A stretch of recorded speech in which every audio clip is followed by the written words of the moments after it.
Je suis prête. Oh, la jolie robe. Elle te plaît. Vraiment? Je la trouve ravissante. Oh, malgré tout, elle est toute simple. Elle est exquise. Et elle n'est pas trop courte. Mais non, mais non, mais non. Le décolleté n'est pas indécent. Oh, indécent. Il faut avoir de quoi être indécent. Avec ça que tu aimerais que je sois une grosse dame. Vous êtes drôle. Qui ça? Tu me mets au pluriel? Non, vous autres les hommes. Vous ne remarquez pas que chaque fois que vous dites d'une femme qu'elle est jolie, c'est toujours d'une femme extrêmement mince que vous parlez. Taratata, n'essayez pas de nous mettre sur le dos cette rage que vous avez toutes de maigrir. Vous voulez vous épater entre vous les femmes. D'ailleurs, les hommes qui s'imaginent que les femmes s'habillent pour eux sont bien naïfs. Vous ne vous habillez pas pour les hommes, vous vous habillez contre les femmes. C'est un peu vrai. Mais tu peux ajouter que si c'est pour les femmes qu'on met de belles robes, c'est du moins pour vous qu'on les retire. C'est encore heureux. Tu vas être gentil avec moi, dis. Pendant tout ce Mais oui, bien sûr. Après le dîner, on ira 1 heure au casino et puis on rentrera vite. Tu veux? Oui, mon chéri. Je suis contente que ma robe te plaise. Elle est vraiment distinguée, n'est-ce pas? Très. Tu ne trouves pas que j'ai un peu l'air d'une femme mariée, comme ça? Pas très. Mais si trop. Pourquoi trop? Ben parce que je ne vois pas rapport que ça peut avoir. Oh, allons donc, c'est pas grave d'avoir dans sa vie une petite personne qui se tient tellement bien que jamais aucun homme ne se permettrait de lui manquer de respect. Mais évidemment, bien sûr. Vois-tu quelqu'un osant me dire un mot risqué, osant même me faire la cour? Je ne crois pas. Quand je vois toutes ces femmes que nous rencontrons aux courses, au casino, qui se tiennent tellement mal, qui font de l'œil à tout le monde, oh, je suis enchantée de ne pas leur ressembler. Tu n'aimerais pas que j'ai l'air d'une grue, n'est-ce pas? Oh, d'une grue, non, bien sûr. Mais qui était donc cette actrice des variétés, m'as-tu dit, qui était là tantôt, avec une robe verte? Jeanne Valraine. Ah, oui, oui, oui, oui, oui, oui, oui. Elle ne manque pas d'une certaine allure. À la façon des chevaux de cirque, oui. Je suis tout de même mieux qu'elle, dis. Que tu es bête. Et puis je suis mieux que Madeleine aussi. Madeleine qui? Ma femme de chambre. Pourquoi me dis-tu ça? Parce qu'il paraît que tu la trouves bien. Moi? Oui, toi. Oh, dis donc, tu ne vas pas me dire que cette nuit j'ai rêvé. Mais non, c'est tout à l'heure là que tu m'as dit qu'elle était jolie fille. Je ne sais pas très bien ce que je t'ai dit tout à l'heure, mais je suis tout prêt à le répéter car je n'y attache aucune importance. Elle est en effet plutôt agréable physiquement. Surtout depuis qu'elle a les cheveux coupés. Ouf, comment peux-tu dire cela? Avec ça que tu épouserais une femme qui aurait les cheveux coupés. D'abord, je te fais observer qu'il n'ait jamais été question d'épouser Madeleine. Ni d'ailleurs qui que ce soit. Jamais, n'est-ce pas? Et pas plus moi qu'une autre. Toi, moins qu'une autre. Pourquoi ça? Mais parce que je t'aime bien trop pour ça, mon chéri Pardy. Qu'est-ce que ça veut dire? Ça veut dire ceci. Ah, les voilà. 9h moins 20, c'est encore raisonnable. Allons devant d'eux. Zut! Je crois qu'elle est seule. Oui? Non. Si, ça y est, elle est seule. Oh, il est assommant de faire ça, voyons. Il devrait savoir que quand on a une femme infirme, on l'envoie pas comme ça en éclaireur. C'est pour lui qu'on invite sa femme, il devrait le comprendre. Il a beau être un homme remarquable, il restera toujours un mufle. Et elle, une raseuse. Insupportable. Ah, la voilà.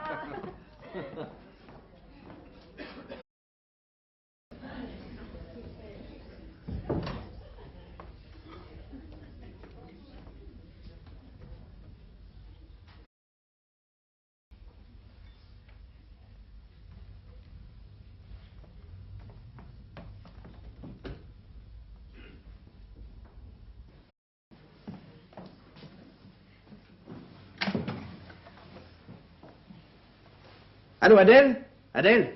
Dis... Non, nous n'attendons pas M. Corniche. Ben, il dira quand il arrivera. C'est ça.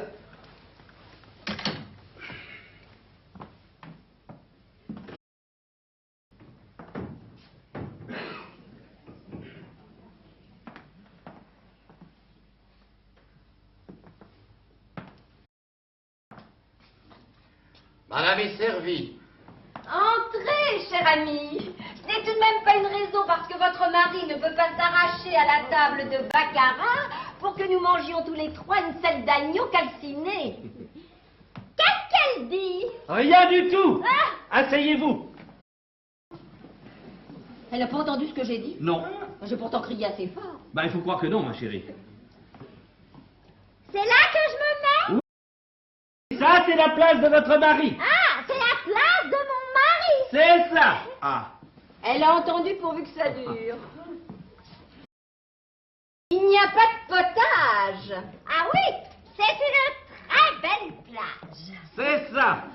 Eh ben, ça n'a pas duré longtemps. C'est éreintant. D'abord, tu n'as pas besoin de lui dire qu'il n'y a pas de potage, elle le voit bien. J'adore le homard. Auguste! Ah oui, sûrement, tant pis. Qu'est-ce qu'elle a compris? Oh, ça, je m'en fous bien. Il me le paiera. Un de ces matins, un garçon que je connais et qui bégaye pour lui proposer une affaire. Non, mais vraiment, quand on a une femme sourde à ce point-là, on ne la laisse pas venir toute seule chez les gens. D'ailleurs, tu ne trouves pas? C'est peut-être l'air de la mer qui fait ça. Oui, c'est possible.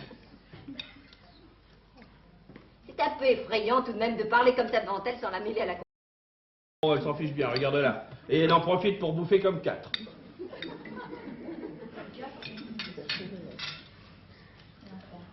Il est vraiment bon.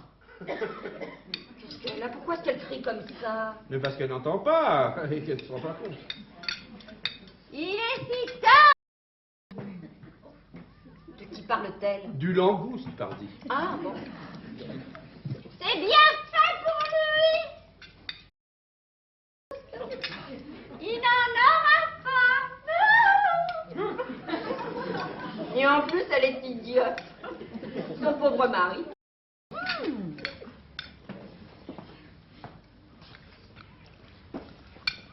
Il a été pêché ce matin.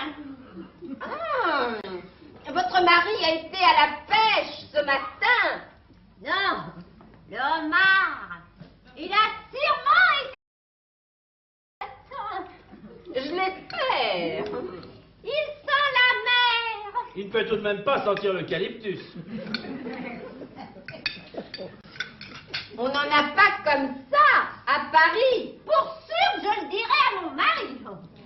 Non, il n'y a rien à faire. Renonce. Si madame voulait me permettre de lui donner un conseil, je dirais à madame que madame a tort de crier comme ça. Elle se fatigue pour rien. J'ai eu un parent qui était sourd et je sais comment il faut s'y prendre. Que madame parle tout bas à cette dame, tout bas et tout doucement, mais en articulant bien pour que cette dame puisse lire sur les lèvres de madame les mots qu'elle prononce. C'est curieux. Ou bien alors très fort, comme ça, dans l'oreille. Champagne 1924. S'il vous plaît, oui. En effet, hein. Dites donc, Désiré, Monsieur le ministre. servez-nous vite que ce repas ne dure pas 1 heure. Et à monsieur le ministre. Un peu genre buffet de gare. Et à monsieur le ministre.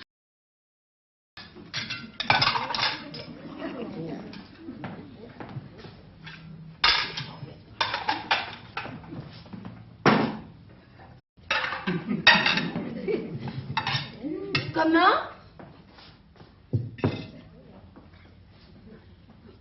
Qu'est-ce qu'elle a? Pourquoi est-ce qu'elle parle bas comme ça maintenant? Ben, parce qu'elle est sourde et qu'elle ne se rend pas compte.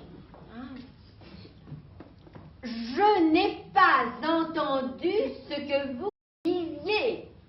Je vous disais que votre nouveau valet de chambre était très bien. Eh ben, le voilà enseigné.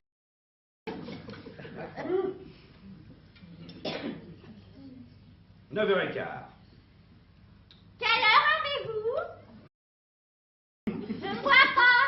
Et en plus, elle est mieux. Oh, 9h15. Eh bien, qu'est-ce qu'il doit perdre? Nous sommes arrivés hier à 6h, n'est-ce pas? Eh bien, à 8h, il perdait déjà 300. À minuit, il avait gagné un demi-million. Et à 4h du matin, quand il est rentré, il perdait 10. Sa société ne lui dit pas que dans sa situation, un industriel se fait du tort en jouant aussi gros jeu. Au contraire, d'accord avec sa société. Tout l'argent qu'il gagne est pour lui. Et les 2/3 de l'argent qu'il perd entrent dans le compte de la publicité de la maison. Quand il lui arrive, par exemple, de perdre 1 million en une nuit, eh bien, on a calculé que le nombre de lignes que lui consacrent gratuitement les journaux est 900 000 francs de publicité. Ce qu'il faut, n'est-ce pas, c'est que son nom soit connu. Et pour ça, tous les moyens sont bons. Vous ne jouez pas au baccarat, vous? Non, jamais. Ah, c'est vrai. Un ministre. Je course. Ah oui, c'est mieux les chevaux. C'est la plus noble conquête que l'homme ait jamais faite. C'est ce que me disait mon médecin. Maintenant, je voudrais profiter de ce que votre valet de chambre n'est pas là. Il est là. Madame veut-elle que je sorte? Oh non, je vous en prie, restez. Dites donc, Désiré. Monsieur le ministre. Ne repassez pas le carré d'agneau. Bien, monsieur le ministre. Je fais sauter. Oui. Mais il faudrait enlever le menu, alors. Bien, monsieur le ministre. Alors que madame regarde dehors, simplement. Oh! Comme c'est joli. Je croyais que c'était mon mari. Non, c'est la lune. Ah, ça n'est pas la même chose. Elle, je m'en fous, mais tu n'as pas froid, ma chérie, avec cette fenêtre ouverte? Non, mais je supporterai bien mon écharpe qui est sur le canapé. La voici, madame. Merci.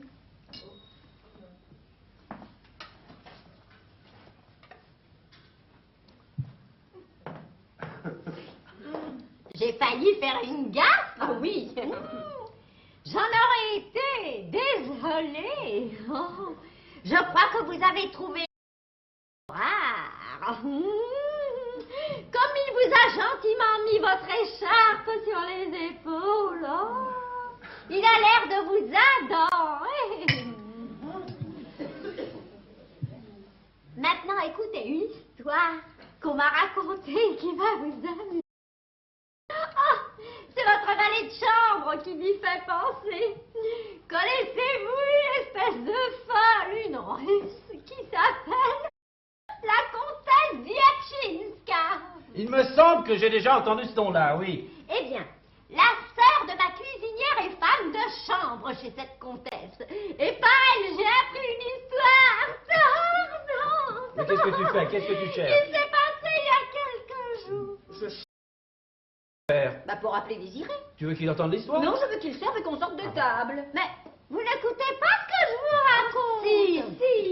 Eh bien, cette comtesse avait un valet de chambre un peu dans le genre du vôtre, d'après le portrait qu'on m'en a fait.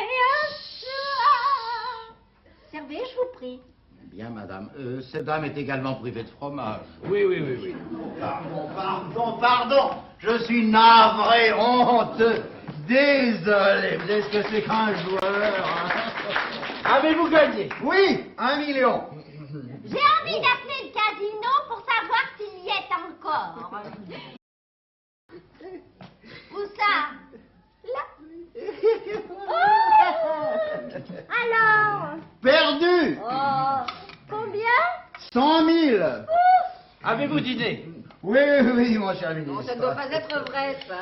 C'est presque vrai. J'ai mangé 8 ou 10 sandwichs en jouant, mais comme je n'ai pas eu de dessert, j'accepterai avec joie une parcelle de cette glace qui me semble succulente. Et aussi une tasse de café. Et nous, comment ça s'est passé? Eh bien, ça s'est passé comme ça se passe toujours. À 8 heures, je perdais 2 millions. À 8h45, j'étais à jeu. Et 20 minutes plus tard, je gagnais 1 million. Je les ai gagnés en 3 bancos exactement. J'étais parti de 150 000 francs, ça fait 3, 6, 12. Oh, alors vous gagnez plus d'1 million. Non, parce qu'à une table voisine, en me levant, j'ai fait un petit banco de 120 000 francs que j'ai perdu. Alors vous ne gagnez que 880 000 francs. Non, parce qu'à une autre table, en m'en allant, j'ai racheté une main de 60 000 francs et que j'ai passé 2 fois. Vous avez une robe ravissante, chère madame. Merci, monsieur. On demande monsieur au téléphone. Ah, quoi, qu'est-ce qu'il me demande? Le chef de cabinet de monsieur le ministre. Oh, qu'est-ce qu'il y a encore? Excusez-moi. Mais- J'y vais. Oui. Moi, je le sais, ce qu'il y a. Oui. Il y a? Eh bien, le ministère a démissionné. Non. Si, il y a 1 heure. Félix. Eh ben, Félix, il n'est plus ministre. Je viens d'apprendre ça au casino il y a un instant. J'ai pas voulu lui dire. Je préfère que ce soit son chef de cabinet qui le lui apprenne. Ça alors. Qu'est-ce qui se passe? Ah, au travail. Est-ce qu'on lui raconte autre chose ou est-ce qu'on lui dit la vérité? Voyons. Bon, allons-y. Tu sais que la France est en République? Oui. Oui, eh bien le gouvernement actuel de la République vient de faire une chute grave. Oh! Oui. En d'autres termes, le ministère est démissionnaire. Oh! Oui. Oh! Et Monsieur Montignac, alors? Sur le pavé. Oui. Est-ce que je peux me permettre de vous demander, madame, dans quel but vous êtes si adorablement jolie ce soir? En a-t-il de la veine, ce Montignac? C'est à vous tous ces yeux, là, hein? Ça ne vous embête pas qu'on vous fasse des compliments, non? Tout dépend des compliments et de la personne qui me les adresse. Ah. Madame prendra le café ici. Oui. N'est-ce pas? Oui.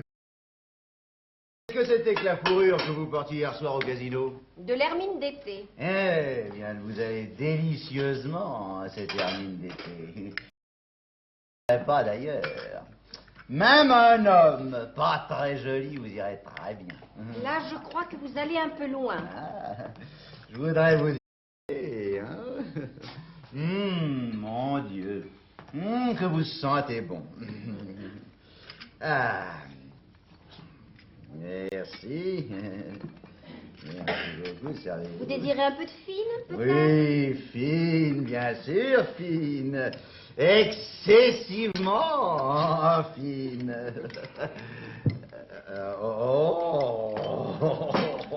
Qu'est-ce qu'il y a? Vous avez vu l'œil de votre valet de chambre? Non. Mais dites-moi, il veille sur vous, cet homme-là. Je ne sais pas s'il est chargé de vous surveiller, mais vous savez, méfiez-vous-en. Il avait l'air furieux des compliments que je vous adressais. Pas une idée. Ce n'est pas blessant pour vous. Au contraire, il me trouvait sans doute incorrect, ce qui m'est complètement égal d'ailleurs, et ne m'empêchera pas de vous répéter que jamais je ne vous ai vu aussi ravissante que ce soir. C'est comme un fait exprès. Comment ça? Enfin, mettons que c'est une coïncidence. Mes amis, une nouvelle bouleversante. Le ministère est démissionnaire. Ouais. Oui, Vous le saviez? Ouais, je l'ai appris au cercle. il vient de me le dire. Oh, c'est inconcevable que Delplanque démissionne sans même nous en avertir. Je trouve ça un peu violent tout de même. Pour qui nous prend-il? Je vais le demander au téléphone et je vais lui dire carrément ce que j'en pense. Ah, c'est que nous étions là trop. Alors qu'est-ce qu'il fait? Il nous balance pour reconstituer son ministère, avec quelques nullités à sa dévotion.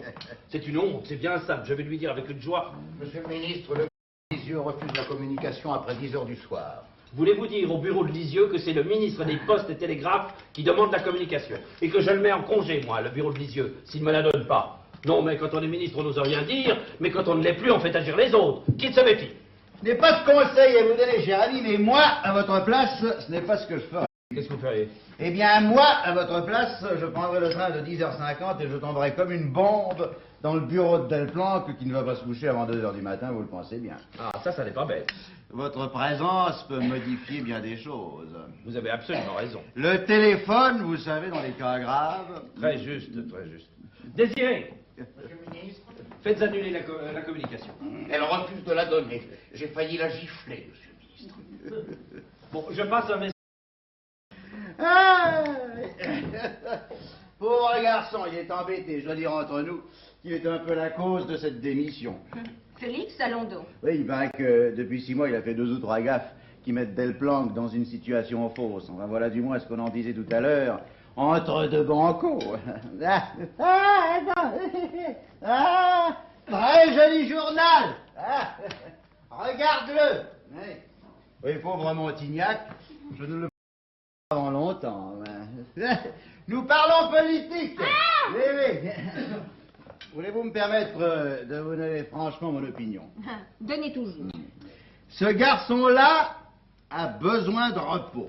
Ah, Oui, alors écoutez, connaissez-vous l'Égypte? non, Moi non plus, il paraît que c'est ravissant. ça ne m'étonnerait pas. Eh bien, le million que j'ai gagné ce soir, voulez-vous venir le dépenser avec moi en Égypte? Il faut à peu près 2 mois pour manger 1 million quand on a de l'appétit. Qu'est-ce que vous pensez de mon idée? Je savais que vous étiez un peu fou et très mal élevé, mais je ne pensais pas que vous auriez l'ignoble toupet de dire à la maîtresse de votre ami et devant votre femme ce que vous dire. Mais je suis capable de tout quand je suis amoureux. Ne vous en vantez pas. C'est non! Bon! Je suis sans maîtresse en ce moment, mais comme je traverse une période de chance extra... et incroyablement, je voulais vous en faire profiter, vous ne voulez pas. N'en parlons plus. Je vais en chercher une autre. Moins bien que vous, évidemment. Un mot. Vous? Oh, Oh non, par exemple. Est-ce que vous vous imaginez que j'irai offrir 1 million à une grue pour venir passer 2 mois en Égypte? Jamais. J'ai horreur des grues. C'est justement parce que vous avez l'air d'une petite femme du monde que j'ai mis à vos pieds cette somme dérisoire. Les femmes ne nous comprendront jamais. Mais si vous croyez que les hommes nous comprennent, alors c'est parce que j'ai l'air d'une femme du monde que vous me traitez comme une grue. C'est tout de même curieux. Oh, mais... 10h25, je file. Non, nous filons. Je vous amène. Votre train part à 11h10. Omnibus, je l'avais oublié, ne vous mettra à Paris qu'à 6h du matin. Tandis qu'avec ma voiture, pas la vôtre, mais la mienne, qui fait du 123, je vous fiche mon billet que nous serons place de la Concorde à 1h du matin. Ça serait magnifique. Seulement pour faire ça, il faut partir instantanément. Eh bien, partons instantanément. Ma chérie, je reprends le train demain matin à 8h et je serai là pour déjeuner. Comment, tu ne m'emmènes pas? Allez, Mais écoute, mon petit voyons. allez, allez, allez, viens vite, oui. Mais où va-t-on? Allez, c'est une surprise. Ah bon? Allez, viens, dis au revoir, allez, au revoir. Au revoir. Au revoir, au revoir, au revoir. Adrien, et puis on marche. Faut être à Évreux à 11h30. Félix, ne me laisse pas comme ça toute seule. Écoute, mon petit, sois raisonnable, pense un peu à moi. Allez, embrasse-moi vite demain. Oh, dis-moi, mon gentil. Un mot gentil. Montignac, Je viens, je viens. Montignac, Une Montignac. seconde, une seconde. Un mot gentil. Si je ne suis plus ministre, je l'épouse. Montignac. Je viens, je viens.